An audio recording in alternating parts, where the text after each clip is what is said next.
इस वाली वीडियो में आप लोग समझेंगे कि एनआईयूएस में आप लोगों का एडमिशन होने के बाद दैट मीन्स अगर आप लोगों का एडमिशन कंफर्म हो चुका है और आप लोगों को आई कार्ड मिल चुका है तो उसके बाद आपको और कौन कौन से स्टेप्स लेने होते हैं ताकि आप एग्ज़ाम दे सकें। क्योंकि कई स्टूडेंट जो फर्स्ट टाइम अपने आप को एनआईयूएस में एनरोल कराते हैं, चाहे क्लास 10th हो चाहे क्लास 12th हो, तो उन लोगों को ये इन्फॉर्मेशन नहीं होती है कि हमें क्या क्या चीज़ों को करना आवश्यक है। होता क्या है, कई बार स्टूडेंट्स केवल अपना एडमिशन कराते हैं, एडमिशन कंफर्म होता है, उनको आई कार्ड मिलता है और वो लोग सोचते हैं कि अब हमारा एडमिशन कंफर्म हो चुका है, अब हमारी तरफ से हमें कुछ नहीं करना है, केवल अब कुछ दिनों बाद हमें एग्ज़ाम देने जाना है और हम लोग अपनी एग्जामिनेशन में सीधे बैठ पाएंगे। जबकि ऐसा नहीं है। आप लोगों का एडमिशन होना एक अलग चीज़ है। जब एक बार एडमिशन हो जाता है तो उसके बाद आपको पर्टिकुलर जिस टाइम के लिए आपने एडमिशन लिया है आपको उस टाइम के लिए एग्जामिनेशन फीस भी सबमिट करनी होती है।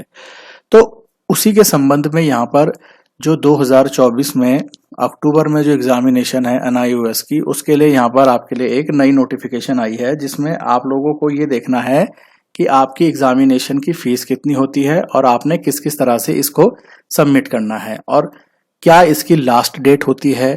लास्ट डेट के बाद अगर आप सबमिट करेंगे तो क्या प्रोसेस होता है, कितने लेट चार्ज होते हैं और उससे संबंधित सारी जानकारी आपको इसी वीडियो में मिल जाएगी। ठीक है, देखो यहाँ पर ध्यान देना कि जितने भी स्टूडेंट हैं जिन्होंने एनआईओएस में रजिस्ट्रेशन कराया है, चाहे 10वीं है चाहे 12वीं है, ठीक है, उन सभी स्टूडेंट को जिनका पहली बार अक्टूबर में एग्जामिनेशन है उनको अपना एग्जामिनेशन फीस सबमिट करना है। ठीक है, अब दूसरी बात आप लोग एक और चीज यहाँ पर अच्छे से समझना कि जो स्ट्रीम 2 के स्टूडेंट हैं जिन्होंने स्ट्रीम 2 में एडमिशन लिया है, इन लोगों को एग्जामिनेशन फीस नहीं देनी होती, ये बात ध्यान रखना।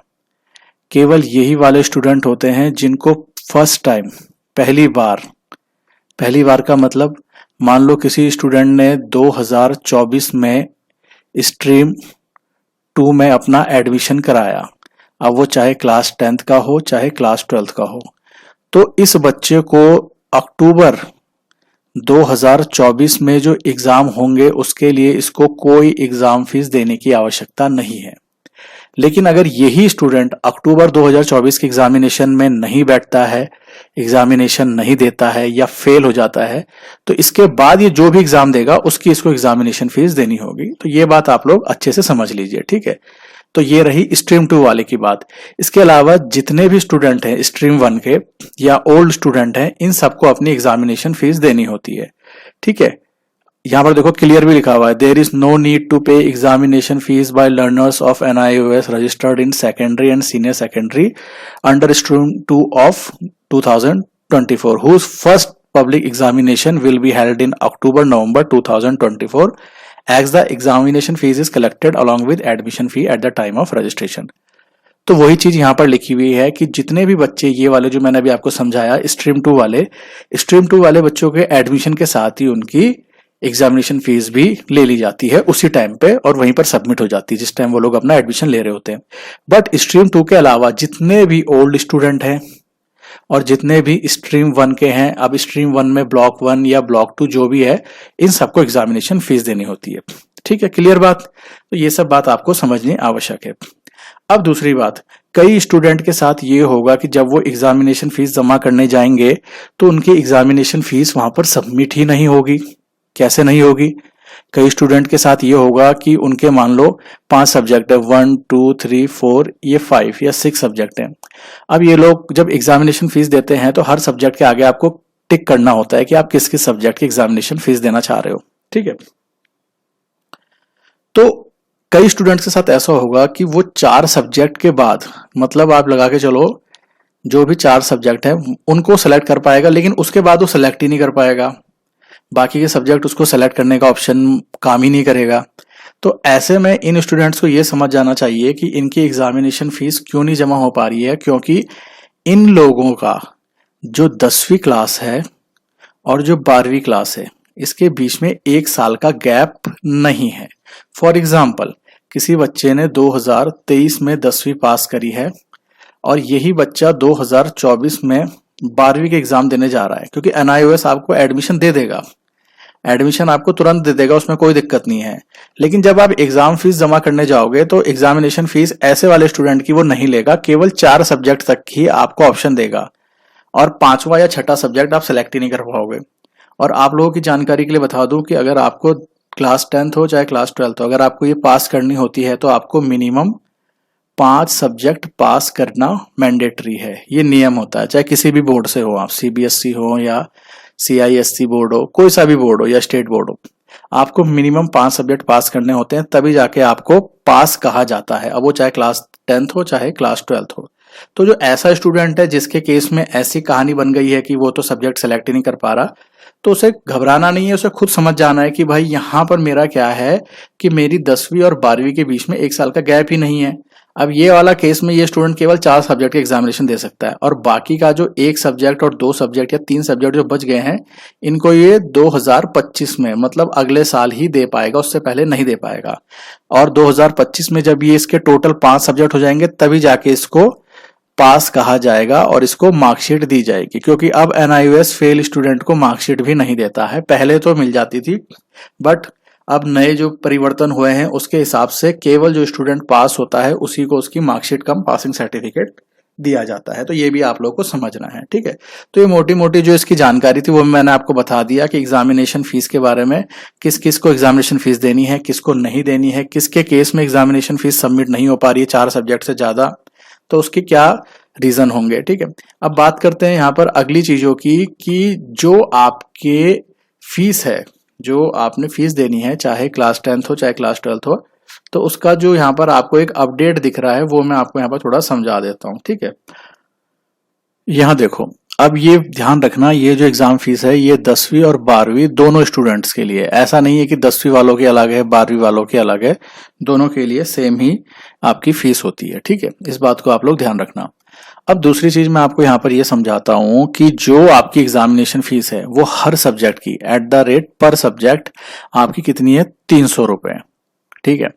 अब उसी सब्जेक्ट का अगर प्रैक्टिकल भी बनता है तो उसकी क्या हो जाएगी फीस, 300 प्लस 150, तो कुल मिलाकर कितनी बन गई इसकी फीस, 450।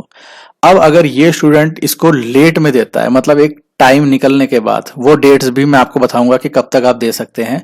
अगर लेट फीस में जाता है तो पर सब्जेक्ट उसको 150 रुपए लेट फीस पड़ती है, और एक डेट ऐसी आती है कि उसके बाद उसको पर सब्जेक्ट ना होके वो कंसोलिडेटेड देता है, मतलब टोटल 1600 रुपए लेट फीस देगा।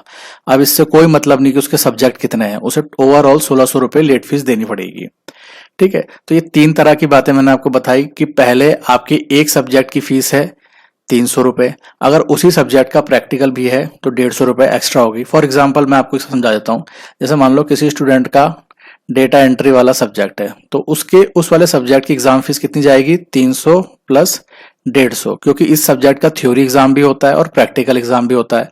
वहीं अगर आप लोगों का एक हिंदी सब्जेक्ट है तो हिंदी सब्जेक्ट की एग्जाम फीस कितनी जाएगी, केवल 300 रुपए, ठीक है। तो ये चीज आप लोग समझ गए होंगे कि सब्जेक्ट के हिसाब से आपकी एग्जामिनेशन फीस यहाँ पर कैलकुलेट होती है। दूसरी बात, अगर कोई स्टूडेंट एक डेट के बाद अपनी एग्जाम फीस देता है, लेट फीस के बाद, लेट डेट जो है, तो उसके बाद उसको 150 रुपए हर सब्जेक्ट की लेट फीस देनी पड़ेगी। मतलब मान लो कोई हिंदी का सब्जेक्ट की फीस दे रहा है लेकिन लास्ट डेट के बाद दे रहा है, तो 300 प्लस 150 वो 450 देगा। वैसे ही अगर उसका डाटा एंट्री का है तो उसकी 450 फीस बन रही थी, इस 450 में अब 150 रुपए और जोड़ दोगे आप, तो ये 600 रुपए इसकी लेट फीस हो जाएगी टोटल मिलाकर के सब्जेक्ट के साथ, ठीक है। तो ये चीजें आप लोगों को समझने की जरूरत है, ठीक है। तो स्टूडेंट, जैसा हम लोगों ने अभी तक एग्जाम फीस के चार्ट को समझ लिया कि क्या क्या हमारी एग्जामिनेशन फीस रहती है थ्योरी की, क्या प्रैक्टिकल की रहती है, क्या लेट फीस पर सब्जेक्ट रहती है, या क्या कंसोलिडेटेड लेट फीस होती है, तो उसकी हम लोग यहाँ पर अब एक डेट्स देख लेते हैं कि 2024 में जो बच्चे अक्टूबर में एग्जाम दे रहे हैं, 2024 अक्टूबर वाले स्टूडेंट्स के लिए यहाँ पर क्या है last date examination fees submit करने के लिए। मोटे मोटे तौर पे आप एक बात समझ लो कि आपकी जो 7 जून से लेकर के 6 जुलाई 2024 तक आपकी वैसी डेट्स हैं जिसमें आपकी कोई भी फीस एक्स्ट्रा आपसे नहीं ली जाएगी, नो लेट फीस, ठीक है। यहाँ पर कोई नो लेट फीस है। अच्छा, उसके बाद अगर आप लोग 7 जुलाई से लेकर के 16 जुलाई के बीच में देते हैं तो आप लोग 150 रुपये पर सब्जेक्ट के आप लोग लेट फीस दोगे। जितने भी आपके सब्जेक्ट हैं, जैसे किसी के एक सब्जेक्ट रह गया होगा, 2 रह गया होगा, या किसी के 5 है, तो वो अपने सब्जेक्ट से उसको इंटू कर ले। फॉर एग्जाम्पल किसी स्टूडेंट ने 2 सब्जेक्ट का एग्जाम फीस देना है तो वो 300 रुपये लेट फीस देगा। किसी ने केवल एक सब्जेक्ट का देना है तो वो 150 रुपये लेट फीस देगा। यहीं पर अगर आप लोग 17 जुलाई से लेकर के 26 जुलाई तक अगर आप अपनी एग्जामिनेशन फीस देते हैं, 17 जुलाई से 26 जुलाई तक अगर आप अपनी लेट फीस देखते हैं तो यहाँ पर आपसे लिया जाएगा टोटल 1600 रुपये लेट फीस। ठीक है, अब यहाँ पर ये चीज मत देखिए आपकी आपके सब्जेक्ट कितने हैं, 1 है, 2 है, 3 है, 4 है, यहाँ पर कोई मतलब नहीं। यहाँ पर आपसे 1600 रुपये ही लेट फीस ली जाएगी। अब चाहे किसी के सब्जेक्ट 1 हो, 2 हो, 3 हो, या 5 हो या 7 हो, जितने भी सब्जेक्ट हो। तो ये रहा आपका लेट फीस का चार्ट। ये आपको समझ में आ गया होगा, मुझे पूरी उम्मीद है। अब इसके बाद आते हैं महत्वपूर्ण जानकारी पे कि हम लोग अपनी एग्जामिनेशन फीस कैसे सबमिट करें। स्टूडेंट, आप सभी को यहाँ पर क्या है, एक स्क्रीन पे आपको एक दिख रहा है एक पेज। आपको एक इस वीडियो के डिस्क्रिप्शन पे एक लिंक दे दिया जाएगा। आपने उस लिंक पे क्लिक करना है, आप डायरेक्ट इस वाले पेज पे आ जाएंगे और आपने यहाँ पर क्या करना है, अपना एनरोलमेंट नंबर भरना है। जो आपका आई कार्ड होगा, आप अपने आई कार्ड में देखिएगा, वहाँ आपका एक एनरोलमेंट नंबर लिखा हुआ होगा। आपने वो नंबर यहाँ पर फीड करना है, सबमिट पे क्लिक करना है। आपके सामने आपके सारे सब्जेक्ट के नाम आ जाएंगे, जैसे जो भी सब्जेक्ट है, फिर उसके आगे टिक करने का ऑप्शन होगा। ठीक है, आपने जो जो सब्जेक्ट को आगे आप टिक करते जाएंगे या क्लिक करते जाएंगे, वो सब्जेक्ट आपका सेलेक्ट होता जाएगा। कहने का मतलब है जिन सब्जेक्ट के आप एग्जाम देना चाहते हैं आप उनको यहाँ पर से सेलेक्ट कर सकते हैं। ठीक है, और उसके बाद फिर आपको पेमेंट गेटवे का ऑप्शन आता है और आपको अपनी फीस का पेमेंट करना होता है, और यही इसका एक प्रोसेस है। ज्यादा बड़ा नहीं है, बट मेन बात यह है कि आप लोगों को पूरा नियम समझ में आना चाहिए, जो हमने इससे पहले वाली स्क्रीन में समझा था, ये वाला, कि भाई कितनी फीस रहती है, क्या चार्जेस रहते हैं, क्या लेट फीस रहती है, क्या कंसोलिडेटेड लेट फीस है, किन स्टूडेंट को एग्जामिनेशन फीस देनी है, किन को नहीं देनी है, कितने स्टूडेंट ऐसे होंगे जो 4 सब्जेक्ट से ज्यादा की एग्जामिनेशन फीस नहीं सबमिट कर पाएंगे, है ना। तो वो सारी बातें आपको यहाँ अच्छे समझा दी गई हैं। इस वीडियो के बाद आप लोगों को NIOS एग्जामिनेशन फीस से रिलेटेड कोई भी डाउट आपके मन में नहीं रहेगा। फिर भी कोई अगर सवाल है जो आपका एक्सेप्शनल केस बन रहा है तो आप स्क्रीन पे नंबर बनाए, उस पर आप लोग हमें मैसेज भेज सकते हैं, आपके सवाल का जवाब आपको दे दिया जाएगा। ठीक है, तो उम्मीद है वीडियो से आपको मदद मिला होगा। इस वीडियो में फिलहाल इतना ही, मिलेंगे आपसे नई वीडियो में नई जानकारी के साथ। Till then, thank you everyone.